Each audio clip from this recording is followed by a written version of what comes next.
नमस्कार, आप देख रहे हैं टी मनी बनो अपना फाइनेंस मिनिस्टर। मैं हूं आपके साथ कविता थपलियाल। और जैसे कि हम आपको बताते हैं, इस शो में हमेशा आपके फाइनेंशियल प्लानिंग की रणनीति हम आपको सुझाते हैं हमारे टॉप एक्सपर्ट्स के साथ, और फाइनेंशियल प्लानिंग की तमाम बारीकियों से भी आपको रूबरू कराते हैं। आज भी एक पावर पैक शो लेकर आए हैं आपके लिए।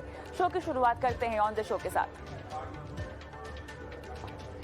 हर उम्र में होने वाली निवेश में गलती, 20 साल की उम्र से लेकर 50 साल तक की उम्र तक कैसे बचें गलत निवेश फैसलों से, बताएंगे आपको आज।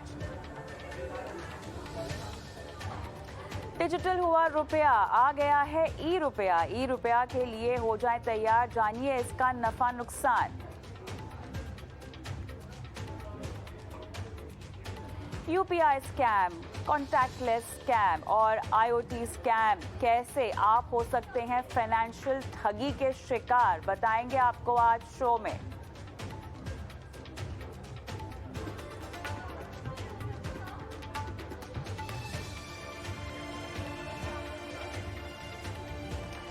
साथ ही अपने सवाल आप हम तक पहुंचा सकते हैं। निवेश, insurance, credit card, loan, tax से जुड़ा कोई भी सवाल हो, अपने सवाल आप ईटी मनी बनो अपना फाइनेंस मिनिस्टर के एक्सक्लूसिव व्हाट्सएप नंबर पर भेज सकते हैं। 9619873567 ये वो नंबर है जहां पर हमें इंतजार होता है आपके सवालों का।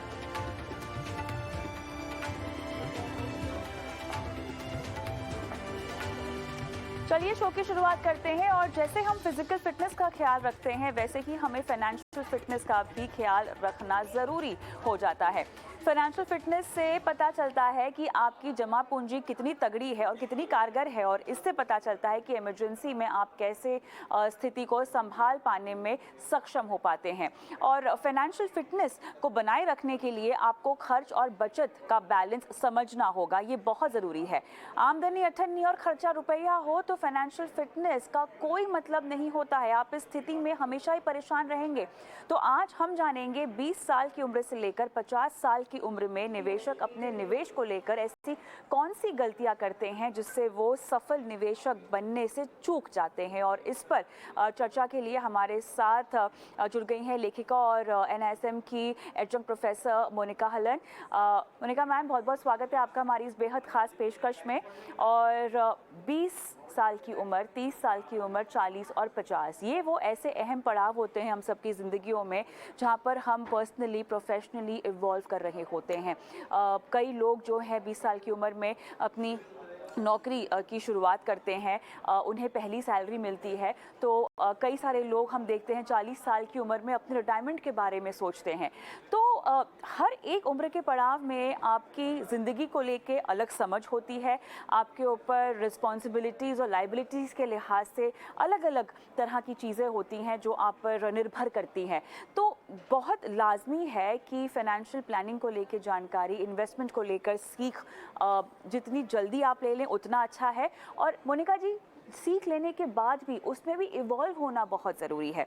लेकिन आज का जो हमारा टॉपिक है, जहाँ पर हम हाईलाइट करना चाहते हैं निवेश की उन गलतियों को जो इतने 4 उम्र के जो पड़ाव मैंने गिनाए हैं उसमें लोग अमूमन कर जाते हैं। आप बहुत सारे लोगों से बात करती होंगी, खासतौर से यंगस्टर्स की मैं बात करना चाहती हूँ जिनकी उम्र 20-25 साल के आसपास की है। वो निवेश को कैसे समझते हैं मोनिका जी? और ख़ासतौर से गलतियों की जब मैं बात करूँ तो क्या गलती कर बैठते हैं अपने फाइनेंशियल पोर्टफोलियो को डिज़ाइन करते वक्त? आपने बहुत ही इंटरेस्टिंग टॉपिक उठाया है कविता। और जो 20 साल का दशक है, हम सब गुजर चुके हैं उससे काफी साल पहले। पर मुझे लगता है सबसे बड़ी गलती जो करते हैं हम जब उस उम्र से गुजरते हैं, वो ये है कि हमको लगता है हम कभी 40 या 50 या उसके ऊपर तो हो जाएंगे ही नहीं। तो सबसे बड़ी गलती ये होती है कि आप ये नहीं सोचते कि ये 20 साल का दशक कभी खत्म होगा। बहुत हियर एंड नाउ वाला एक डेकेड होता है। और इसकी वजह से जो सबसे बड़ी गलती होती है, एक तो ज्यादा ऋण लेने की, बैड डेट जिसे मैं कहती हूँ, क्रेडिट कार्ड डेट है या ऐप के थ्रू ले रहे हैं। तो इसमें भी उनको गुड और बैड डेट का फर्क समझना चाहिए। और बैड डेट वो है, बुरा ऋण वो है जिससे आपका ना तो कोई एसेट बनता है ना स्किल बनता है। तो एक तो ये गलती होती है। और दूसरी ये होती है कि आप अपनी प्लानिंग शुरू नहीं करते हैं। मैं ये नहीं कह रही हूँ कि आप बिल्कुल बचत शुरू करो, कुछ खर्चा मत करो। पर एक सिस्टम आप नहीं बनाते हैं, आप एक ये नहीं सोचते हैं कि ये मुझे अगले पूरी ज़िंदगी करना पड़ेगा ये काम। जो हाँ, कैश फ्लो राइट। है, इमरजेंसी है, निवेश का एक सिस्टम है, उसको जो पाइपलाइन्स होती हैं अपने सैलरी अकाउंट से बैंक प्रोडक्ट्स में, जो प्लेटफ़ॉर्म आप यूज़ करते हो, आप उसकी पाइपलाइन्स भी नहीं बनाते हैं, तो सबसे बड़ी गलती 20 साल के दशक में ये है कि आप ये नहीं समझ पाते हैं कि ये काम जो फाइनेंशियल फिटनेस है, आपको अब पूरी ज़िंदगी करना पड़ेगा। अब आप बड़े हो गए हो, फँस गए हो। कोई इसमें आपका एस्केप रूट नहीं है। हाँ, हाँ, बिल्कुल। लेकिन वैसे मोनिका जी, इस उम्र में क्या आपने इन्वेस्टमेंट की शुरुआत की थी क्या? मैंने तो नहीं की थी। मुझे याद है कि मेरे पिताजी ने मुझे टैक्स बचाने के लिए कह दिया था कि चलो ठीक है, आप पीपीएफ वगैरह जैसे इंस्ट्रूमेंट में निवेश की शुरुआत कर सकते हैं। धीरे-धीरे आप सभी को सुनते हुए, पढ़ते हुए ही समझ में आया कि फाइनेंशियल प्लानिंग और इन्वेस्टमेंट की क्या ज़रूरी सीख होती है। बहरहाल आपने क्या 20 साल की उम्र में शुरुआत की थी अपने इन्वेस्टमेंट्स की? तो मुझे याद है 25 साल में शायद नौकरी शुरू करी थी और तब इतने 1250 रुपए मिलते थे महीने के। अच्छा, अ, हाँ, उसमें और घर पे रहती थी मैं, तो हाँ, शायद इतनी बचत की ज़रूरत नहीं थी, पर ये ज़रूर है कि टैक्स सेविंग थोड़ा-थोड़ा करके शुरू हुँ, कर दी। हुँ, पर हुँ, इस साल में ये भी हमको सोच लेना चाहिए कि इतना इतनी होता नहीं है इतना कि बच जाए उस उम्र में, क्योंकि सैलरी कम होती है, स्टार्टिंग आउट होते हैं। तो एक हैबिट होती है जो बन जाती है, अगर टैक्स सेविंग भी आप कर लेते हो, जो सेक्शन 80C वाली है, उससे एटलीस्ट एक प्रैक्टिस शुरू हो जाती है। और अगर आप उतना भी कर रहे हैं, चाहे पूरा 1.5 लाख का बेनिफिट ना लें, पर जितना भी कर पाएँ, एक शुरुआत हो जाती है। और मेरी भी बिल्कुल वैसे ही हुई थी, क्योंकि इतने पैसे ही नहीं थे कि ज़्यादा हम निवेश या सेविंग्स के बारे में सोचते। हुँ। अच्छा, ये एक उम्र ऐसी भी होती है ना जब आपके पास ना बहुत सारी ख्वाहिशें होती हैं, बहुत सारे एस्पिरेशंस होते हैं, नई-नई जॉब लगी होती है, कुछ लोगों को पहली-पहली सैलरी मिली होती है और ऐसा मन करता है कि जितने भी आपने ख्वाब देखे थे ना अपने स्कूल के वक़्त, अपने कॉलेज के वक़्त, जो भी आपने प्लान किया था कि जब कमाना शुरू करेंगे तो ये करेंगे, वो करेंगे। इसको किस तरह से अपनी आने वाली ज़िंदगी के लिए आपको पैन आउट करना चाहिए? क्योंकि ख्वाब देखना आसान होता है, लेकिन उसके लिए भी एक तरीका है, एक रणनीति है जो आपको अपनानी चाहिए। इस उम्र में इस तरह की सीख कोई अगर आपको दे, तो वो कितना ज़रूरी हो जाता है, कितना मायने रखता है? कविता, ये एक बहुत ज़रूरी चीज़ है। 20 साल का जो दशक है, वो ये भी उनको याद रखना चाहिए कि दोबारा नहीं आएगा। वो एनर्जी, वो एंथुसियाज़्म और वो एक एक्साइटमेंट जो शुरू में सैलरी की होती है, वो कभी नहीं आएगी दोबारा। तो मैं कभी नहीं कहती हूँ कि सिर्फ़ आप बचत करो, निवेश करो और इस ऐज को, इस यूथ को एन्जॉय मत करो। वो कभी मैंने ऐसी चीज़ नहीं कही है, क्योंकि मैं यही कहती हूँ कि ये आपका दशक कभी नहीं आएगा। तो आपने फुल इसका फ़ायदा उठाना है, जो भी इच्छा है, आपने उसको ज़रूर जितना हो सकता है, जितनी आपकी इनकम है, जो कर सकते हो ज़रूर करो। ऋण लेके मत करो और एक सिर्फ़ हैबिट बना लो कि जो आपका एक तो पीएफ कटता ही है ऑर्गेनाइज़ सेक्टर में, थोड़ी बहुत टैक्स सेविंग शुरू कर दो। उतना भी कर लो, हैबिट बना लो तो काफ़ी है। सो बिल्कुल ये मेरा मत नहीं है कि आप बिल्कुल स्क्वीज़ करके अपना लाइफ़स्टाइल, अपना सब कुछ सिर्फ़ अब उस टाइम का सोचें जब आप 40 या 50 के होंगे। इनकम बढ़ेगी, आपके स्किल्स बढ़ेंगे, सेविंग्स बढ़ेंगी। पर आप इस समय सिर्फ़ एक हैबिट बना लो और बाकी जो भी शौक है उसको ज़रूर पूरा करो, क्योंकि ये दशक दोबारा नहीं आएगा। चलिए, आज के लिए जीना भी बहुत ज़रूरी होता है, लेकिन आगे बढ़ते हैं और 30 साल की उम्र में मोनिका जी बहुत सारी तब्दीलियाँ हो चुकी होती हैं आपकी ज़िंदगी में, प्रोफ़ेशनली भी और पर्सनली भी।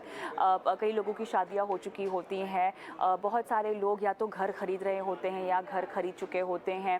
कहीं न कहीं आपके ऊपर फ़ाइनेंशियल डिपेंडेंस भी होती है लोगों की, डिपेंडेंसी भी होती है लोगों की। अब ऐसे में ना थोड़ा-सा आपका जो फ़ाइनेंशियल स्ट्रक्चर है पोर्टफ़ोलियो का, वो भी बदल जाता है या नहीं बदलता है तो आपको बदलना चाहिए, आगे की बातों को ध्यान में रखते हुए, आगे की उम्र को ध्यान में रखते हुए।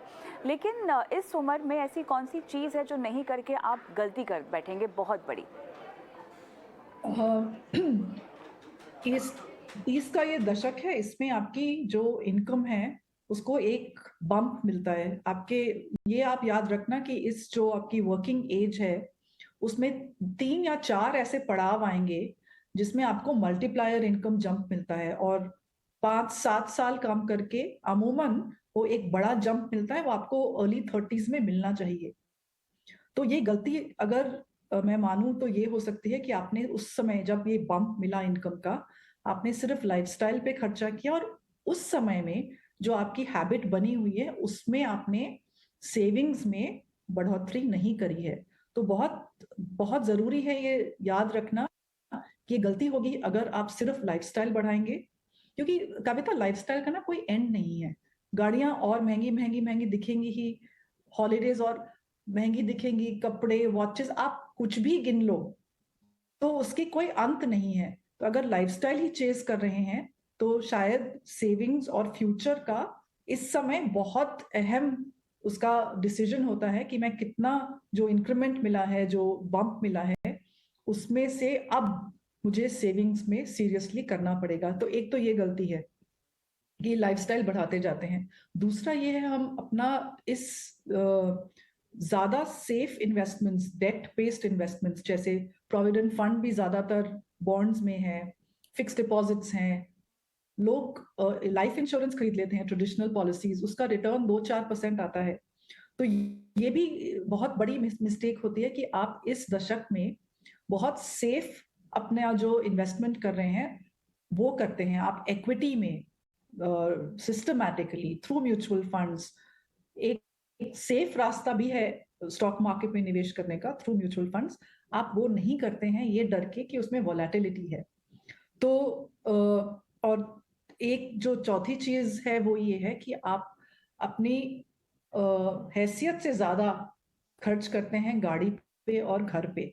तो ये इस समय बहुत जरूरी है कि आप जो लोन्स हैं आपके, home loan, car loan, gadget loan, उस पर बहुत कड़ी नजर रखें और जितनी जल्दी हो सके उसका प्री पेमेंट करें। आपको ये इस समय अगर आपने ये डिसाइड नहीं किया कि अगले दशक तक मुझे अपना पूरा होम लोन चुका देना है, तो शायद ये बहुत ही बड़ी मिस्टेक होगी।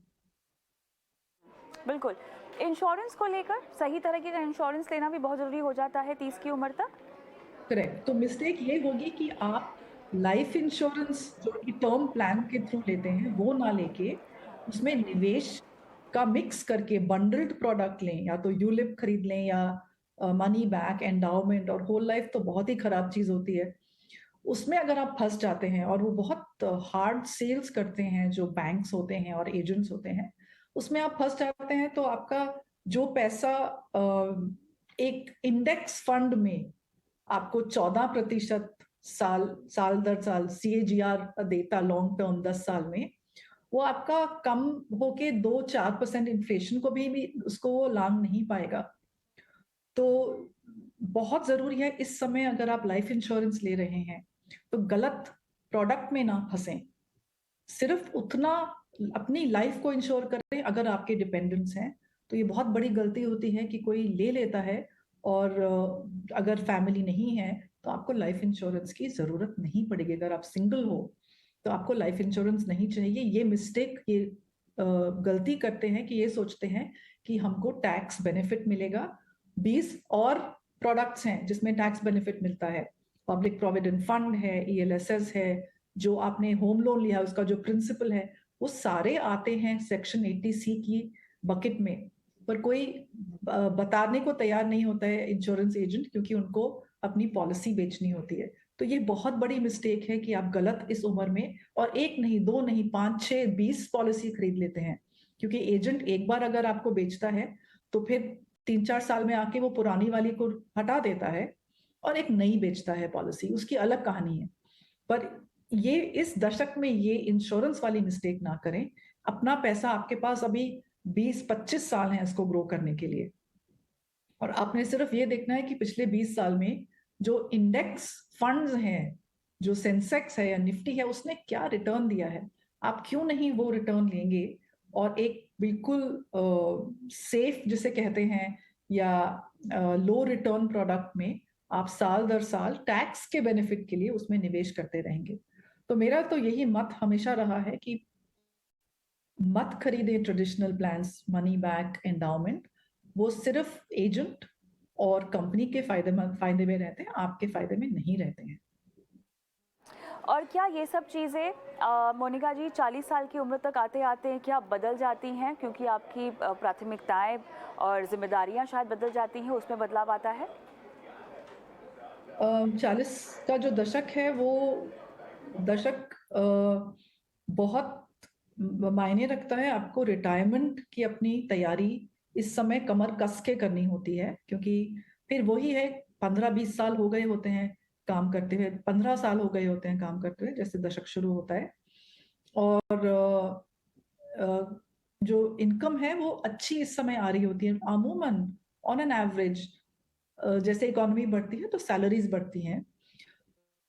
रिटायरमेंट के बारे में इस समय नहीं सोचना। और कविता, मैं दो चीजें कहूंगी, सिर्फ आर्थिक इस समय नहीं है कि मैं सेविंग्स अपना रेशो बम्प अप करूं, कि मुझे इस समय ज्यादा रेशो अपना सेविंग्स का करना है।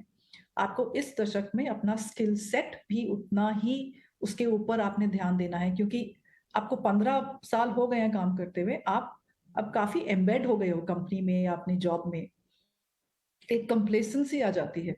पर आपको ये याद रखना है कि आपसे बहुत चीप 10 साल की छोटा एक वर्कर है जो आपकी जॉब ले सकता है, उसके शायद स्किल ज्यादा होंगे। तो ये दशक आपको प्रिपेयर करना है कि मुझे अपनी, ना तो सिर्फ रखनी नहीं है नौकरी, मुझे इतनी वैल्यू देनी है कंपनी को या जहां मैं काम करता हूं कि मेरी जो नेक्स्ट जॉब है उसमें मुझे और मल्टीप्लायर रिटर्न मिले।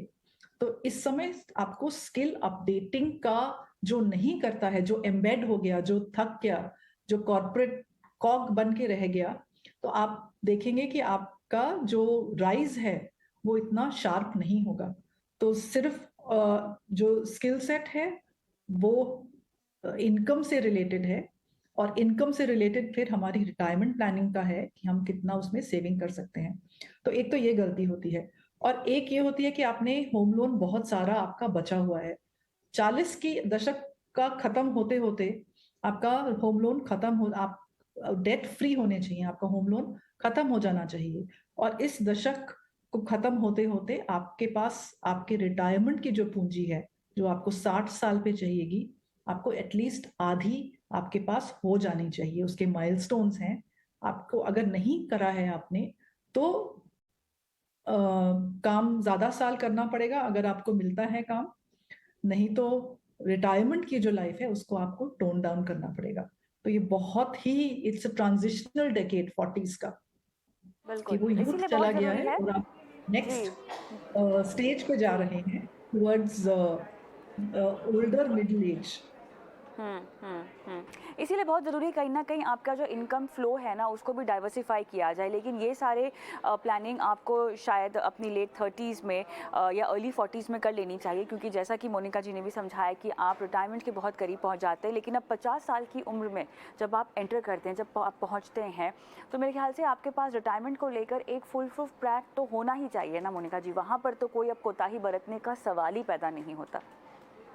नहीं, अगर अभी 50 साल तक की उम्र में आपने रिटायरमेंट प्लान नहीं बनाया है तो अपने बच्चों से बहुत प्यार से रहें, क्योंकि आप उनके ऊपर डिपेंडेंट रहेंगे। अ, तो बहुत ही जरूरी है कि, मतलब 40 में, वही मैं कह रही हूँ, आपने नहीं किया तो आप नैपीज चेंज करने के लिए तैयार हो जाएं अपने ग्रैंड चिल्ड्रन के, क्योंकि वो काम आपके ऊपर आएगा। अगर आपको इंडिपेंडेंट अपनी लाइफ अपनी तरह से जीनी है तो आपके पास फाइनेंशियल अपना सिक्योरिटी होनी चाहिए, अपना पैसा होना चाहिए। 50 साल में आपको ये याद रखना है कि जो कविता, जो रिटायरमेंट एज है वो 58-60 अभी भी है, और ये रिटायरमेंट एज तब फिक्स हुई थी जब जो लाइफ एक्सपेक्टेंसी थी वो 40-45 की थी।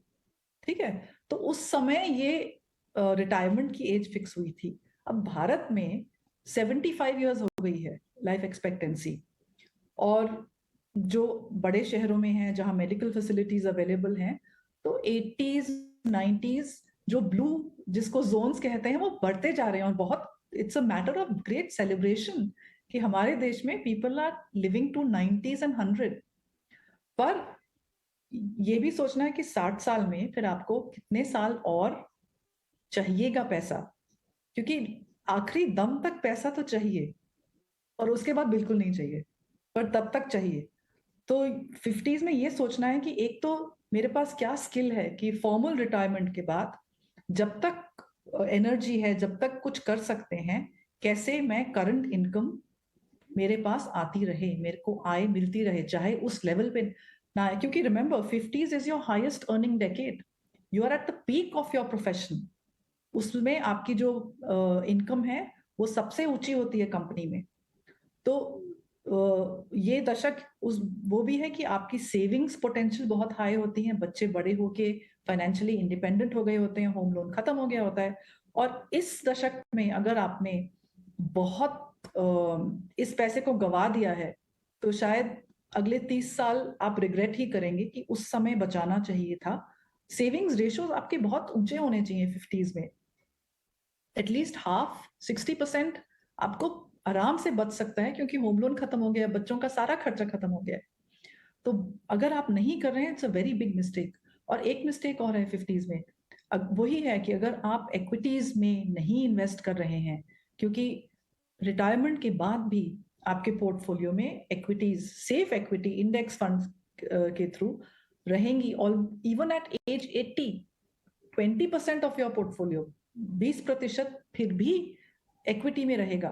तो 50s में आते ही आपने अपना स्टॉक पोर्टफोलियो बेचना इज अ बिग एरर, बड़ी मिस्टेक है। आपको रखना वही है कि आपको बाय दिस टाइम आपको समझ आ जाना चाहिए इतने दशकों में कि मेरा एसेट एलोकेशन क्या है, मैं किस प्रोडक्ट्स में मेरे को जानकारी है, एंड आई एम कॉन्फिडेंट कि मैं इसमें निवेश कर सकता हूँ, कर सकती हूँ। और एक और चीज है, इस समय तक कुछ फैमिलीज में ग्रैंड चिल्ड्रन भी आने शुरू हो जाते हैं। इस समय आप कॉम्प्लिकेटेड जॉइंट इन्वेस्टमेंट्स ना करें, ठीक है, कि जॉइंट सन डॉटर के साथ या ग्रैंड चिल्ड्रन के साथ घर खरीद लिया, वो जॉइंट ना करें, नॉमिनेशन जरूर भरें। ये बहुत बात जो रह जाता है इसलिए बहुत मुश्किल होती हाँ। है। और एक एस्टेट प्लान जरूर बनाना है, आपने विल्स लिखनी है। वो तो मैं कहती हूँ हाँ। आप जैसे शुरू करते हैं 30s में ही लिख सकते हैं विल, बट 50s में तो जरूर आपको अपनी विल लिखनी चाहिए। ना लिखना बहुत बड़ी मिस्टेक है, कविता। चलिए, तो यहाँ पर कुछ ऐसी छोटी-छोटी बातें जो निवेशकों के ज़हन से निकल जाती है, लेकिन कुछ ऐसी बहुत ज़रूरी बुनियादी बातें जिनके बेसिस पे आपकी फाइनेंशियल प्लानिंग की नींव आपको रखनी चाहिए। बहुत-बहुत धन्यवाद मोनिका जी, समय निकाला, इतने विस्तार से, इतने इत्मीनान से आपने बताया कि ऐसी कौन-कौन सी गलतियाँ हैं हर उम्र के पड़ाव के तहत जिनसे आपको बचना चाहिए। बहुत-बहुत धन्यवाद शो का हिस्सा होने के लिए। लेकिन हम आगे बढ़ते हैं और अब बात करते हैं देश की डिजिटल करेंसी की। जी हाँ, रिजर्व बैंक ने सेंट्रल